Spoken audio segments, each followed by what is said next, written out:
Laurent Bazin vous informe sur Europe 1.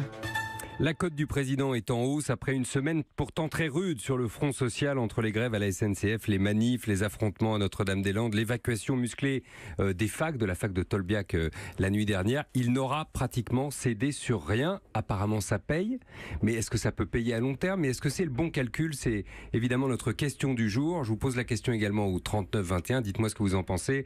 Et on va en parler avec Adélaïde Zulfi-Karpacik, qui est directrice opinion de l'Institut BVA. Bonsoir à vous. Bonsoir. Et David Doucan du service politique d'Europe 1, bien évidemment, auteur du documentaire Macron, le dynamiteur. C'est l'effet qu'il fait, en tout cas, dans cette dernière séquence. Ce qui est sûr, c'est que ça cogne.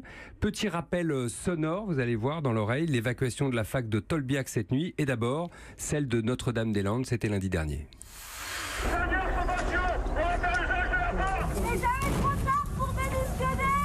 Il va y avoir une réoccupation de la ZAD que l'État ne voulait pas, mais c'est eux qui ont créé la situation, c'est pas nous. Quand ils sont arrivés, ça a frappé dans le tas. Ils ont réussi à montrer qu'ils étaient les plus forts physiquement. Mais là, la bataille, elle est sociale. Là. Enfin, les combats sociaux vont continuer. Adélaïde Zulfi-Karpacik, ça fait gagner des points, cette démonstration de force, parce que c'est une démonstration de force.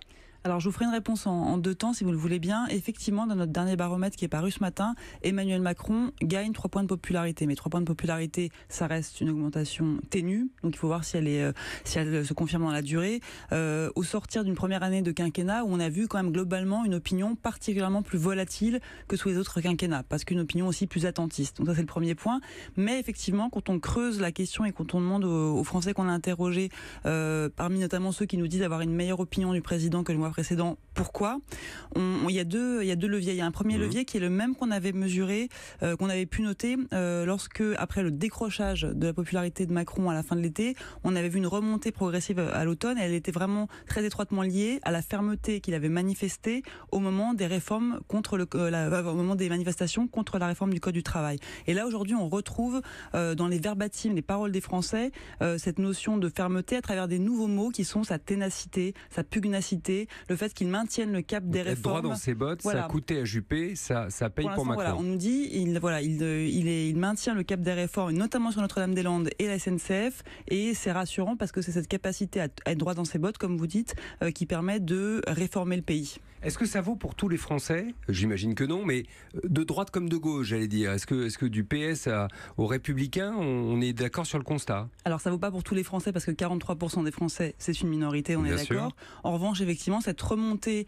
de cette dernière séquence, on l'observe à la fois chez les sympathisants socialistes et chez les sympathisants LR. Donc ça LR. paye autant à gauche qu'à droite. Tout à fait. C'est ça. Voilà, avec évidemment un socle électoral qui est quand même beaucoup plus fort autour des sympathisants de La République En Marche, mais effectivement ça irrigue l'ensemble des catégories de population. À une exception, on n'a pas observé ce mois-ci d'évolution chez les retraités, qui était pourtant une catégorie qu'il a particulièrement visée lors de ces deux prises de parole. Notamment chez Jean-Pierre Pernaut et puis effectivement sur BFM Télé. Est-ce que c'est son pari, David Doucan? Est-ce que c'est ce qu'on dit en coulisses? Est-ce que c'est un calcul, autrement dit? Ah bah oui, c'est pas un calcul, c'est une détermination, c'est son projet. Et son projet, c'est d'incarner l'autorité. Le chiffre de 43%, on peut le mettre en parallèle avec la popularité de François Hollande un an après son élection et celle de Nicolas Sarkozy. Au bout d'un an, François Hollande était, je le dis de tête, à 25. Ouais, 32. Ouais. Et Sarkozy à 28. Quoi. En gros, c'est ça. Bon, peut-être mais 10 points de moins en tout cas que Emmanuel Macron. Pourquoi ce phénomène? Parce que Nicolas Sarkozy, finalement, à l'époque, il donnait le sentiment de beaucoup parler, de beaucoup annoncer, mais de faire peu. François Hollande, bon, il était dans le début de quinquennat chaotique qu'on lui a connu. Il s'est retrouvé dès le début du quinquennat dans les contradictions de sa synthèse à bout de souffle. Lui, Macron, il n'a pas besoin de s'embarrasser avec des combinations politiques parce qu'il a créé une sorte de mouvement central qui domine l'Assemblée nationale. Et les réformes, il les mène. Et il les mène par ordonnance. Donc les Français ont le sentiment que c'est immédiatement accompli. Est-ce que c'est son projet? Si vous vous entretenez avec ses proches, les membres de son cabinet, ses amis ministres, ce que je fais moi quotidiennement, ils vous disent bien sûr. Bien sûr, on va se gêner. On a dit pendant la campagne qu'on venait là pour réformer le pays. Eux, ils disent transformer dans leur jargon. On va le faire et on va le faire jusqu'au bout sans jamais montrer céder le moindre pouce de terrain. Et sur les réformes actuelles, SNCF, là, ils disent même autre chose. Ils disent si on cède, on est mort. c'est encore autre chose. C'est-à-dire que de dire que là, si on cède sur la SNCF, sur le statut des cheminots par exemple, c'est fini. On ne pourra plus rien réformer pendant les années à venir. Donc il n'y a plus que des mers des batailles, comme on disait avant. Ah bah oui. On ne peut céder sur aucun front de ceux qui sont devant aujourd'hui. Bah regardez, SNCF, le prochain c'est les retraites.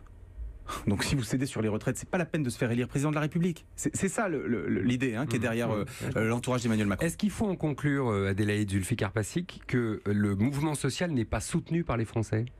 Quand vous les interrogez. Quand on dit le mouvement social, ça dépend de les mouvements sociaux.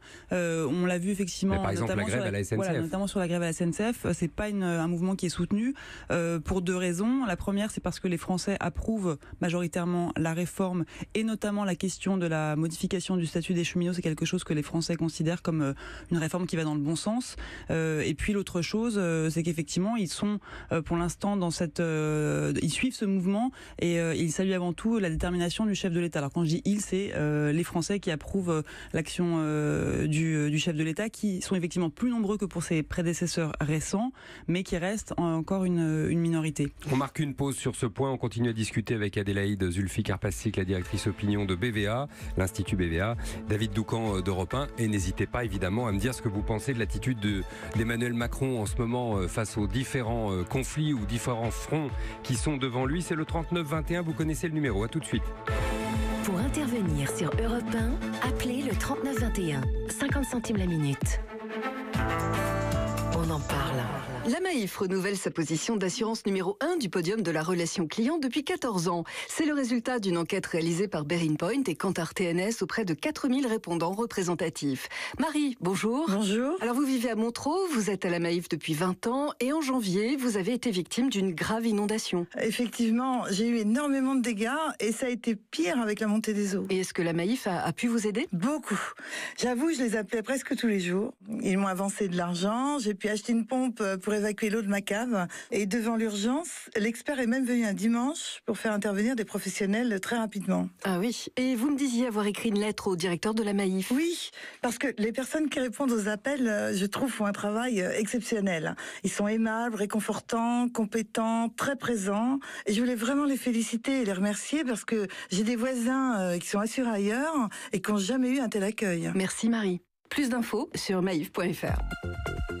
Europe Soir, Laurent Bazin sur Europe 1. Emmanuel Macron fait-il un bon calcul et surtout un calcul durable en montrant sa détermination et sa fermeté face aux différents fronts, notamment les fronts sociaux. On en parle ce soir avec Adélaïde Zulfikar-Passik, la directrice opinion de l'Institut BVA, et David Doucan d'Europe 1 avec vous également au 39-21 dans une petite minute parce que je vois que ça s'agite au standard et c'est une bonne chose. Je voudrais d'abord que on réalise combien le président est redescendu dans l'arène pratiquement depuis 15 jours. On l'avait beaucoup vu faire des discours bien évidemment pendant un an. Mais là, on l'a vu en première ligne, il n'a pas hésité encore une fois, à la télé dimanche soir, c'était un match, on l'a beaucoup commenté, mais aussi sur le terrain, comme face à ce cheminot mercredi à Épinal.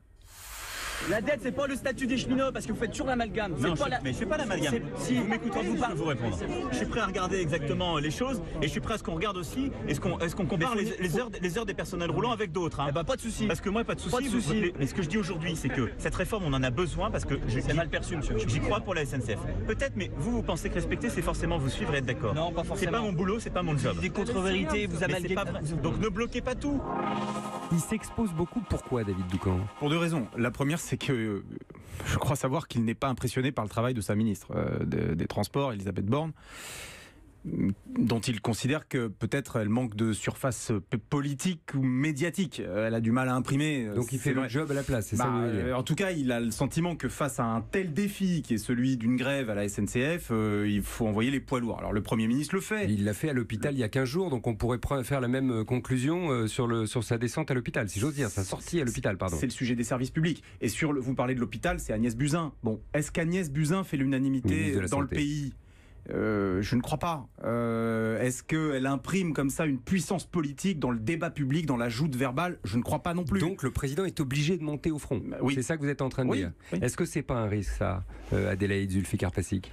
Qui monte au front, je pense pas que ce soit un risque. Je pense même que c'était effectivement nécessaire. Alors je sais pas si c'est pour les raisons évoquées par David Doucan. Moi je vois une autre raison. C'était la nécessité de redonner, en tout cas de donner du sens à son action. Pourquoi ? Parce que depuis quelque temps, effectivement, on sentait que la proportion de Français qui étaient été majoritaire jusqu'à présent, qui était plutôt attentiste, un attentisme soit bienveillant, soit un petit peu dubitatif, commençait à se restreindre. On avait de plus en plus de Français qui basculaient dans le doute, voire dans l'opposition. Et pourquoi ça? Parce qu'à mon avis, il y a vraiment cette question du sens. Je vais vous citer 2 chiffres qui sont assez parlants à mon sens. On a dans des enquêtes qu'on a réalisées récemment, 1 Français sur 2 qui nous dit les réformes menées par le gouvernement, elles sont indispensables. Mais dans le même temps, on a une proportion encore plus importante de Français, ce sont donc parfois les mêmes, qui nous disent mais ces réformes, elles sont injustes. Et donc on a une espèce de paradoxe qui nous disent voilà, et ça laisse à penser. C'est une schizophrénie française. Une schizophrénie qui laisse à penser qu'on a une adhésion pour ceux qui adhèrent à l'action du gouvernement et du chef de l'État, qui est une adhésion non par adhésion aux valeurs, mais par une espèce de sentiment que ces réformes sont inéluctables parce que sinon quoi? Mais réformer pour réformer, ça pose quand même la question du sens. Pourquoi est-ce qu'on réforme? Et c'est à mon avis ce récit national, ce récit collectif qui manquait et qui a obligé Emmanuel Macron, d'ailleurs il a quand même bien dit dans cette intervention, tout ce qu'on fait, pour l'instant on reconstruit la richesse, la production pour que ça redescende ensuite, pour redistribuer pour tout le monde, pour la justice. Donc à mon avis, il avait l'obligation de monter au créneau pour donner ce sens aux Français. Mais puis Emmanuel Macron, il a une conviction, c'est que l'immobilisme c'est la mort. Donc ça, il l'a acquise quand il était secrétaire général adjoint à l'Élysée de François Hollande. Donc il considère que s'il freine... Donc il a démissionné d'ailleurs pour cette raison. En 2014, absolument, parce qu'il était déçu des hésitations, des freinages et des lenteurs. La lenteur, pour lui, c'est la mort. C'est comme ça qu'il voit les choses. Je voudrais qu'on accueille Frédéric, qui nous appelle de Marseille. Bonsoir à vous, Frédéric. Bonsoir. Vous faites partie des Français pas mécontents, si je comprends bien. Je fais partie des Français qui savent que la vie, elle est faite de problèmes et elle est faite aussi d'opportunités. Donc, bien sûr que j'ai des raisons d'être mécontent, mais je pense que les choses vont dans le bon sens. Il faut prendre un petit peu de recul. Donc, voilà, je pense qu'effectivement, quand on parle de donner du sens à l'action, donner du sens à son action, c'est dépasser les logiques de posture. Et je pense qu'Emmanuel Macron est tout à fait. Et je suis pas un sympathisant encarté. En marche. En marche. Mais je pense effectivement il y a un réalisme et il y a des choses qui doivent être faites, qui auraient dû être faites depuis des années. Et je ne sais pas si Emmanuel Macron va aller vite. Ce que je sais, c'est qu'il me donne le sentiment de vouloir faire des choses et des choses qui vont dans le bon sens. Donc, et ça, c'est une nature à me rassurer. Eh bien, ça s'est entendu et donc ça rejoint ce que vous nous disiez, Adélaïde Zulfikar-Passic, finalement. Frédéric, je ne sais pas si vous avez voté Emmanuel Macron au premier tour. Je ne sais pas si vous avez envie de le dire ou pas, d'ailleurs. Vous êtes encore... Je suis en train de me souvenir si j'ai voté Emmanuel Macron au premier tour. Non, en tout cas, c'était pas franc et massif si vous l'avez fait. Non, c'était pas franc et massif. À l'élection précédente, je m'étais dit tiens, si Emmanuel Valls se présentait, ça pourrait être, je pourrais voter Emmanuel Valls. Ouais.